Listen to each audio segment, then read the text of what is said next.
तो धनु लगन वाले जातकों के लिए हम चर्चा कर रहे थे केतु की प्लेसमेंट के बारे में। इस वीडियो में देखेंगे अब सिक्स्थ हाउस के लिए। धनु लगन के चार्ट में जब भी सिक्स्थ हाउस में वृषभ राशि में अगर आपके केतु स्थित हों, तो यहाँ केतु आपको किस प्रकार का प्रभाव दे सकते हैं। यहाँ शुक्र के घर में केतु बिल्कुल भी कंफर्टेबल नहीं हो। मेनली अगर देखा जाए तो केतु है वो अग्नि तत्व राशियों में ही ज्यादा अच्छा रिजल्ट दे सकते हैं। सिक्स्थ हाउस में केतु है तो जातक को हो सकता है कि कंपटीशन का सामना करने में काफी ज्यादा कठिनाई हो। जातक का जो वर्क प्लेस है वो बार बार चेंज होता रहेगा, जातक का प्रोफेशन बार बार चेंज होता रहेगा। अगर आपके चार्ट में फिर शुक्र भी अच्छी स्थिति में नहीं है तो आपके जो बढ़ते हुए खर्चे हैं, जो आपके कुछ इस प्रकार के खर्चे जो आपकी डेली लाइफ में होते हैं, उनको मैनेज करने में आपको परेशानी होगी। यहाँ केतु स्थित है तो अब जातक को कभी भी इतने अच्छे से समझ में नहीं आ सकेगा कि वो सिक्स्थ हाउस से जुड़े मैटर्स में किस तरीके से डील करे। जातक हो सकता है कि कोई फाइनेंशियली बहुत बड़ा रिस्क ले लेगा या वो कुछ ऐसा लोन वगैरह ले लेगा जो उसके लिए कभी भी सही नहीं होगा या सुटेबल नहीं होगा। जातक कोई ऐसा निर्णय कर सकता है अपने प्रोफेशन को लेके जो उसको बहुत ज्यादा परेशानी में डाल दे या उसके अर्निंग्स को बहुत ज्यादा इफेक्ट कर दे। यहाँ केतु का होना कहीं ना कहीं आपको करियर में अगर देखा जाए स्टेबिलिटी की प्रॉब्लम दे सकता है, क्योंकि आपका या तो वर्क प्लेस में बार-बार बदलाव आता रहेगा या फिर आप अपने प्रोफ़ेशन की वजह से लगातार यात्राएँ करते रहेंगे।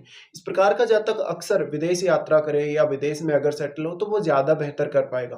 केतु के यहाँ स्थित होते हुए सबसे मेन आपका अपना जो स्वास्थ्य है उसको भी ध्यान देना होगा कहीं न कहीं। साथ में यहाँ केतु कभी-कभी आपकी जो मैरिड लाइफ़ है उसके लिए भी उतने अच्छे नहीं होते, क्योंकि अब जातक को ज़्यादा मेहनत करनी पड़ती है, ज़्यादा स्ट्रगल करना पड़ता है करियर को आगे बढ़ाने के लिए, तो वो अपने घरेलू जीवन या अपने जीवन साथी को पूर्ण रूप से समय नहीं दे पाता।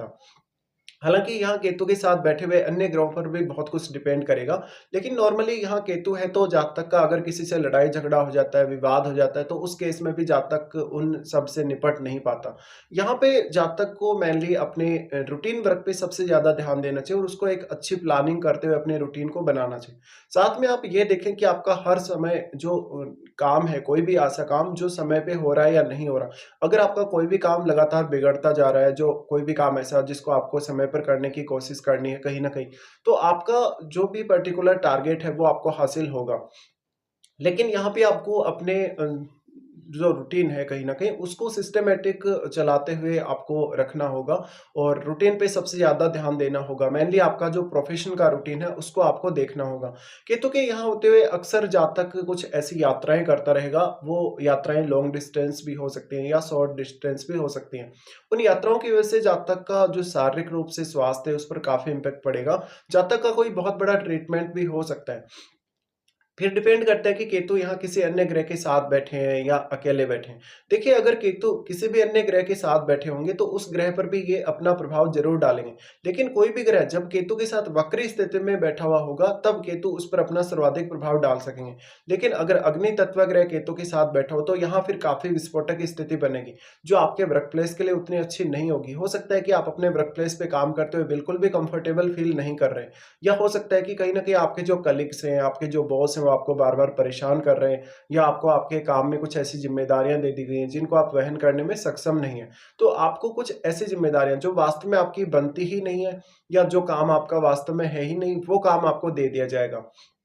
इसलिए आपके ऊपर काम का बर्डन बढ़ जाएगा। अब अगर आपके चार्ट में चंद्रमा भी पीड़ित स्थिति में है या अच्छी स्थिति में नहीं है, तो आपको और भी ज़्यादा मुश्किलें होंगी और आपको प्लानिंग्स करने में भी दिक्कतें आएँगी। लेकिन मान लीजिए अगर आपका शुक्र बहुत मजबूत स्थिति में है और अगर आपका बृहस्पति भी काफ़ी अच्छी स्थिति में है, साथ-साथ में आपके चार्ट में चंद्रमा मजबूत स्थिति में हो, तो आप कुछ हद तक अच्छे से हैंडल कर सकते हैं इस भाव से जुड़ी हुई समस्याओं को। यहाँ पे देखिए ये मेनली आपके प्रोफ़ेशन और आपके डेली रूटीन से ही जुड़ा हुआ हाउस है, तो आपको इन सब पे ही सबसे ज़्यादा ध्यान देना होगा। बाकी काम तो आपको फिर इन्हीं की वजह से कहीं न कहीं करने हैं।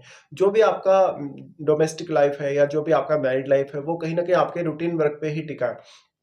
यहाँ पे आप ये कोशिश करिएगा कि आप जहाँ भी सेटल होते हैं, वहाँ से आपका बार-बार जो है ट्रैवल ना हो, मूवमेंट ना हो और जब भी आप कोई भी प्रोफ़ेशन चुन लें, उस प्रोफ़ेशन से आप कभी स्विच ना करें।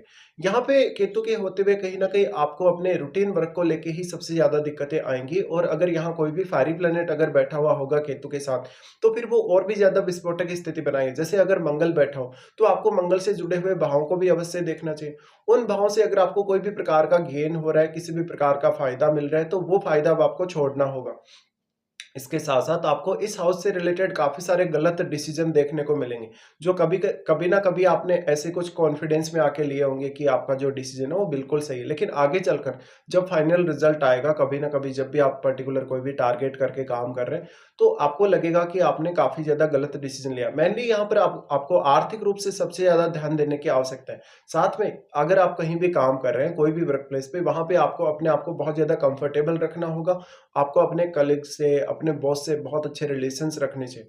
इसके साथ-साथ आपको इस हाउस से कोई बहुत बड़ी अपेक्षा नहीं रखनी चाहिए। वैसे भी ये समस्याओं का या परेशानियों का घर है।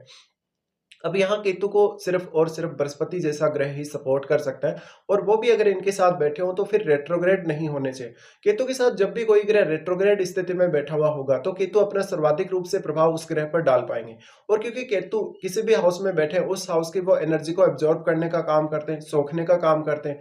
इसलिए यहाँ भी केतु ऐसा ही करने वाले हैं। इसलिए अब जातक को कोई भी कॉम्पिटिशन फेस करते हुए मेहनत ज़्यादा करनी पड़ेगी, क्योंकि जो एनर्जी है वो यहाँ आपको कम मिल रही है। इसलिए आपको खुद एनर्जी लगानी पड़ेगी या खुद एफर्ट करना पड़ेगा। कभी-कभी इस प्रकार के जातक काफ़ी सारी ऐसी गलतियाँ कर देते हैं, कोई भी कॉम्पिटिशन फेस करने को लेके या करियर को लेके वो कोई भी फ़ाल्स डिसीज़न ले लेते हैं, जिसकी वजह से उनको काफ़ी नुकसान का सामना करना पड़ता है। इसी प्रकार से आपकी सेहत या आपकी हेल्थ के लिए भी आपको कॉन्शियस रहना चाहिए। केतु के साथ आपके चार्ट में जिन भी भावों के स्वामी बैठे हैं, उन भावों पे आपको नज़र डालनी चाहिए। कहीं न कहीं उन भावों से जुड़े हुए रिश्तों से आपकी एक समय बाद कहीं न कहीं डिटैचमेंट हो जाएगी, या उन भावों से आप कोई बहुत बड़ी अपेक्षा रख रहे हैं, कोई बहुत बड़ी उम्मीद रख रहे हैं, आशा रख रहे हैं, तो वो आशा आपकी पूरी नहीं होगी। केतु के साथ बैठा हुआ ग्रह अगर फायरी हुआ, तो आपको और भी ज़्यादा उन भावों से जुड़ी हुई समस्याओं का सामना करना पड़ेगा, और हो सकता है कि आप उन भावों से संबंधित डिसीज़न लेते समय बहुत ज़्यादा परेशानियों का सामना कर रहे हो। इसी तरीके से आप जो भी अर्निंग्स वगैरह कर रहे हैं, आप अपने अर्निंग्स को, अपने खर्चों को बहुत अच्छे से मैनेज नहीं कर सकेंगे।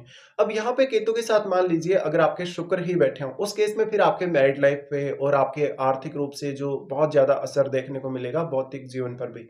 यहाँ पे मान लीजिए अब क्योंकि राहु का दृष्टि भी केतु पर है, और राहु का प्रभाव भी आप ये बोल सकते हैं कि क्योंकि राहु आपके 12th हाउस में बैठे हैं, इसलिए राहु का प्रभाव यहाँ केतु पर अवश्य ही रहने वाला है।